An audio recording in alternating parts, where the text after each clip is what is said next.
সব জল্পনার অবসান ঘটিয়ে বিজেপিতেই যোগদান করছেন প্রাক্তন বিচারপতি অভিজিৎ গাঙ্গুলি। কলকাতা হাইকোর্টের প্রাক্তন বিচারপতি অভিজিৎ গাঙ্গুলি আজকে সাংবাদিক সম্মেলন করে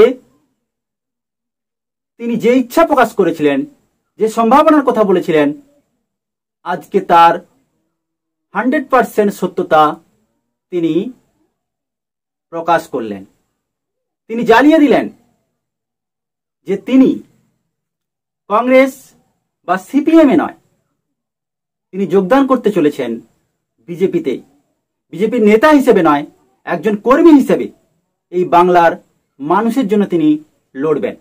তবে আজকে বিচারপতি অভিজিৎ গাঙ্গুলি, প্রাক্তন বিচারপতি অভিজিৎ গাঙ্গুলি যেভাবে সাংবাদিক সম্মেলন করলেন ফার্স্ট দিনই, যেভাবে তিনি 4 আর ছক্কা মারার মাধ্যমে বাউন্সার হাঁটালেন, বাউন্সার তার হাঁকানোর মধ্য দিয়েই বোঝা গেল তিনি এই বাংলার একটা প্রতিবাদী চরিত্র হয়ে উঠতে চলেছেন। নমস্কার, আমি শুভঙ্কর মান্না। আমার বাংলায় আপনাদের সবাইকে স্বাগত। আপনারা যদি আমাদের চ্যানেলে প্রথম হয়ে থাকেন, দয়া করে চ্যানেলটি সাবস্ক্রাইব করুন এবং পাশে থাকা বেল আইকনটি প্রেস করুন, যাতে পরবর্তী ভিডিওগুলোর নোটিফিকেশন সবার প্রথমে আপনাদের কাছে পৌঁছে যায়। গতকাল আমি একটা খবর করেছিলাম, যেখানে একটা প্রতিবেদনে আমি বলেছিলাম যে তমলুক লোকসভা কেন্দ্র থেকে বিজেপির প্রার্থী হতে পারেন অভিজিৎ গাঙ্গুলি, এবং এটাও বলেছিলাম যে তার সাথে কন্টেস্ট করার জন্য তৃণমূল রচনা বন্দ্যোপাধ্যায়কে লোকসভা কেন্দ্রে, এই তমলুক লোকসভা কেন্দ্রে প্রার্থী করতে পারেন। আজ বিচারপতি অভিজিৎ গাঙ্গুলি সাংবাদিক সম্মেলন করে তার এই সত্যতা, তিনি যে বিজেপিতেই যোগদান করছেন, এটা তিনি খোলসা করে আজ প্রমাণ করে দিলেন। এখন দেখার বিজেপি তাকে কোন কেন্দ্র থেকে প্রার্থী করে। তমলুক লোকসভা কেন্দ্রেই তার জন্য হয়তো প্রার্থী ঠিক করা হয়েছে। এমনও হতে পারে ডায়মন্ড হারবারেও তার সঙ্গে হয়তো অভিজিৎ গাঙ্গুলির সঙ্গে হয়তো সরাসরি তৃণমূলের সেকেন্ড ইন কমান্ড বলে যাকে সেনাপতি বলা হয়, অভিষেক বন্দ্যোপাধ্যায়ের লড়াই হতে পারে। তবে তিনি আজ অভিষেক বন্দ্যোপাধ্যায়কেও নাম না করে তৃণমূলের এই সেকেন্ড ইন কমান্ড বা যাকে সেনাপতি বলা হচ্ছে তাকে আক্রমণ করতে ছাড়লেন না। তিনি সরাসরি তালপাতা সিপাই বলে এই তৃণমূলের সেনাপতিকে আখ্যায়িত করলেন। শুধু তাই নয়, তিনি এটাও জানতে চাইলেন যে তিনি কি এমন যুদ্ধে জয়লাভ করেছে যেই সেনাপতির কাছে তার প্রাক্তন যারা সিনিয়র লিডাররা রয়েছে তৃণমূলের, তারা এই সেনাপতির চরণ বন্দনা করছে। যাই হোক, আজকে যে সাংবাদিক সম্মেলন করেছেন সেখানে তার মুখ দিয়ে উঠে এসছে অনেক কথা। তার মুখ দিয়ে উঠে এসছে বাংলার একটা প্রতিবাদী চরিত্র হয়ে ওঠার গল্প। তিনি বোঝাতে চাইছে যে বাংলায় বর্তমানে যা পরিস্থিতি চলছে, সেই পরিস্থিতির অবসান ঘটানোর জন্য তার মতো ব্যক্তিত্ব বাংলায় দরকার। আর তিনি এটাও বোঝাতে চেয়েছেন যে তাকে যেভাবে সাপোর্ট করে এসছে বাংলার মানুষ, তার বিচার ব্যবস্থার প্রতি যেভাবে ভরসা করেছে, তিনি এখন ভরসা যোগাতে চাইছেন সাধারণ মানুষকে যে তিনি তৃণমূলের বিরুদ্ধে লড়তে পারবেন এবং বাংলাকে একটা নতুন মুখ দেখাতে পারবেন। তিনি আশা করেছেন যে সোনার বাংলা যেভাবে চৌর্য সাম্রাজ্যে পরিণত হয়েছে, তিনি সেই সোনার বাংলার যে সংস্কৃতি তাকে পুনরুদ্ধার করতে সক্ষম হবেন।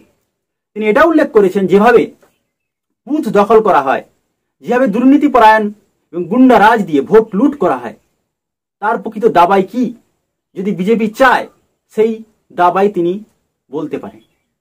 যদি বিজেপি তার 20% গ্রহণ করে তার মতের, তিনি যে সাজেশনটা দেবেন, সেখানে তৃণমূল কংগ্রেসের পরাজয় নিশ্চিত হয়ে যাবে।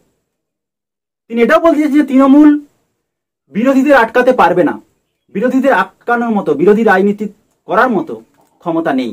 তিনি এটাও আশা করেছেন যে 2026 পর্যন্ত এই তৃণমূল টিকবে না, কারণ 1 থেকে 2 জন নেতাকে গ্রেফতার করলেই এই তৃণমূলটা তাসের ঘরের মতো চুর চুর মার হয়ে ভেঙে পড়বে।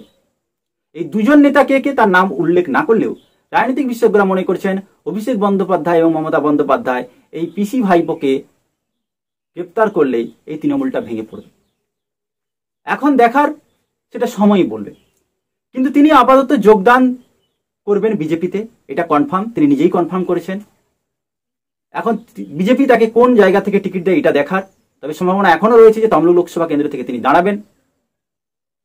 তার থেকেও বড় কথা, তিনি যেভাবে আজকে বাংলা নিয়ে বলেছেন এবং বাংলার প্রতিবাদী চরিত্র হয়ে ওঠার কথা বলেছেন, তাকে নিয়ে যেভাবে সমস্ত মন্তব্য কথা বলা হচ্ছিল, তার যোগ্য জবাবও তিনি আজকে দিয়েছেন।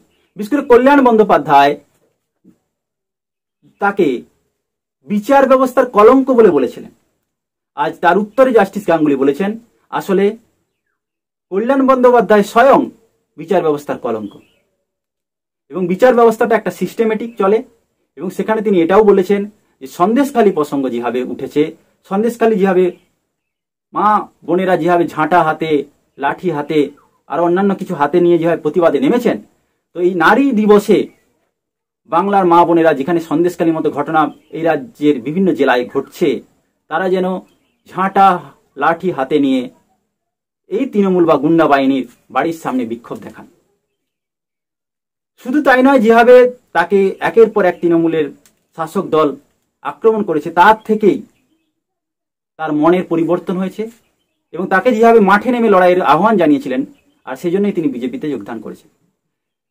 তাকে যখন প্রশ্ন করা হয় যে তিনি বিজেপিতেই কেন যোগদান করলেন, তার উত্তরে জাস্টিস গাঙ্গুলি জানিয়েছেন, প্রাক্তন জাস্টিস গাঙ্গুলি, যে তিনি চাইলে শাসক দলের বিরুদ্ধে লড়াইটা করার জন্য ব্রত হয়েছেন, আর শাসক দলেতে তিনি যোগদান করবেনই না। করলে সিপিএম, কংগ্রেস এবং বিজেপি তিনটি দলই তার কাছে অপশান ছিল, কিন্তু তিনি সিপিএমে যোগদান এই কারণে করবেন না বা করছেন না, তার মূল কারণ যে তিনি ভগবানে বিশ্বাসী, ধর্মে বিশ্বাসী এবং তিনি পূজা পাঠ করেন, ভগবানে পুজো করেন। যেহেতু সিপিএম বা কমিউনিস্টরা পূজা পাঠ করে না বা ঘরের মধ্যে করলেও বাইরে সেটা প্রকাশ করে না, তাই তেলে জলে মিল খাবে না, তাই তিনি সিপিএমে যোগদান করলেন না। অপরদিকে কংগ্রেস যেটা একটা অপশান ছিল, কিন্তু কংগ্রেসকে তিনি মনে করেন যেটা একটা পরিবারবাদী পার্টি, একটা পরিবারের জমিদারি, একটা পরিবার দখল করে রয়েছে, সেখানে বহু যোগ্য ব্যক্তিরা, যাদের অনেক বেশি যোগ্যতা থাকার সত্ত্বেও রাহুল গান্ধীর চাটুকারিতা করতে হয়, সেই জন্য তিনি কংগ্রেসেও যোগদান করছেন না। এর আগেও উল্লেখ করে রাখি, রাহুল গান্ধী, প্রিয়াঙ্কা গান্ধী বা এই রাজ্যে অভিষেক বন্দ্যোপাধ্যায়ের সম্পত্তির পরিমাণ কি করে এত বাড়লো, তারও উত্তর জানতে চেয়েছিলেন। কিন্তু এখন দেখার, কুণাল ঘোষ সাংবাদিক সম্মেলন করে তার উত্তর দিয়েছেন যে কেন তিনি সিটিং অবস্থায় বিজেপির সঙ্গে যোগাযোগ করবেন। অভিজিৎ গাঙ্গুলি অবশ্য 7 দিন ছুটি নিয়েছিলেন এবং সেখানে তিনি বিজেপিকে প্রস্তাব দেন বিজেপিতে যোগদান করার, বা বিজেপিও অভিজিৎ গাঙ্গুলি একে অপরকে প্রস্তাব দিতে থাকে, এবং তার মনে হয়েছে যেহেতু BJP no corruption tolerance party, যেখানে করাপশন বা দুর্নীতি বিরোধী পার্টি বলে মনে হয়েছে তার, সেই জন্য তিনি বিজেপিতে জয়েন করছেন। এবং তার এটাও মনে হচ্ছে বিজেপি একটা সর্বভারতীয় পার্টি, এই রাজ্যে তৃণমূলের সঙ্গে বিজেপি লড়াই করতে সক্ষম, তাই তিনি লড়ছেন। তিনি এও বলেছেন যে এই তৃণমূল 26 পর্যন্ত টিকবে না, 24-এর পরে হয়তো ভেঙে চুরমার হয়ে যাবে, আর সিপিএম এই রাজ্য থেকে তো একটি সিটও পাবে না, কংগ্রেস একটি কি দুটি সিট, অধীর চৌধুরী থেকে ওরা একটা দুটো সিট রাখতে পারে। মূল এই রাজ্যে তৃণমূল এবং বিজেপিতে লড়াইটা হবে। অপরদিকে অভিজিৎ গাঙ্গুলিকে যখন সিএএ নিয়ে প্রশ্ন করা হয় এবং নরেন্দ্র মোদীকে নিয়ে প্রশ্ন করা হয়, তখন তিনি তার উত্তরে জানান যে সিএএ লাগু করাটা দরকার, কারণ মূলত পশ্চিমবঙ্গ একটা বর্ডার এলাকা, আন্তর্জাতিক বর্ডার রয়েছে, যেখানে দুর্ভাগ্যবশত বাংলাদেশ থেকে ভোটের জন্য তৃণমূল মুসলিম সম্প্রদায়ের মানুষকে এই রাজ্যে আনছে এবং গুন্ডা বাহিনী তৈরি করছে। অপরদিকে নরেন্দ্র মোদীকে তিনি হার্ড ওয়ার্কার এবং কঠোর পরিশ্রমী বলে উল্লেখ করেছেন। শুধু তাই নয়, শুভেন্দু অধিকারীকে, রাজ্যের বিরোধী দলনেতা বিজেপির শুভেন্দু অধিকারীকে ক্লিন চিট দিয়েছেন নারদা কাণ্ডে, যেখানে নারদা কাণ্ডে শুভেন্দু অধিকারী সৌগত রায়কে টাকা নিতে দেখা গিয়েছিল। তার উত্তরে অভিজিৎ গাঙ্গুলি জানিয়েছেন যে এই নারদা কাণ্ডটা ঘটিয়েছিল এই তালপাতার নাকি সিপাই, যিনি তার খুড় শ্বশুরকে দিয়ে অ্যালকেমিস্ট নামে একটা কোম্পানির মাধ্যমে টাকা দেওয়া হয়েছিল, মানে কিছু দেওয়া হয়েছিল। তিনি এটাও জানতে চান যে তিনি একজন বিচারক হিসেবে এটাই প্রথম প্রশ্ন করেন যে অভিষেক শুভেন্দু অধিকারী যে খামের মধ্যে নিচ্ছিল সেটা টাকা ছিল না তার মধ্যে গোলাপ ছিল না হাফ প্যান্ট ছিল। সুতরাং টাকা ছিল এর কোনো প্রমাণ নেই। দ্বিতীয়ত, এটা একটা অ্যালকেমিস্ট কোম্পানি, যাতে অভিষেক বন্দ্যোপাধ্যায় যখন নেতা হবার ইচ্ছা জাহির করে, যখন প্রার্থী হবার, তখন তার সিনিয়র নেতাদের, তৃণমূলের সিনিয়র নেতাদের অপমান করার জন্য, তাদেরকে ব্ল্যাকমেল করার জন্য, তাদেরকে ছোট করার জন্য তিনি এই একটা স্ট্রিং অপারেশন করেন। তো এটা আগে কেন করেছিল, কারা করেছিল, সেটা তদন্ত হওয়া উচিত। সুতরাং এটা কোনো করাপশন নয়। এক কথায় বলতে গেলে নারদা কাণ্ডে শুভেন্দু অধিকারী বা সৌগত রায়কে ক্লিন চিট দিয়েছেন প্রাক্তন বিচারপতি অভিজিৎ গাঙ্গুলি। তার সাথে সাথে তার নতুন অধ্যায় তিনি বিজেপিতে যোগ দিচ্ছেন এবং আগামী 7 তারিখ তিনি বিজেপিতে যোগদান করবেন অফিসিয়ালি। তিনি আজকে ঘোষণা করেছেন যে তিনি বিজেপিতে যোগদান করছেন বা জয়েন করছেন এবং 7 তারিখ তিনি হাতে পতাকা নিয়ে, যাকে বলা হয়, অফিসিয়ালি তিনি বিজেপিতে যোগদান করবেন। এখন দেখার বাংলার মানুষ কি পাবে।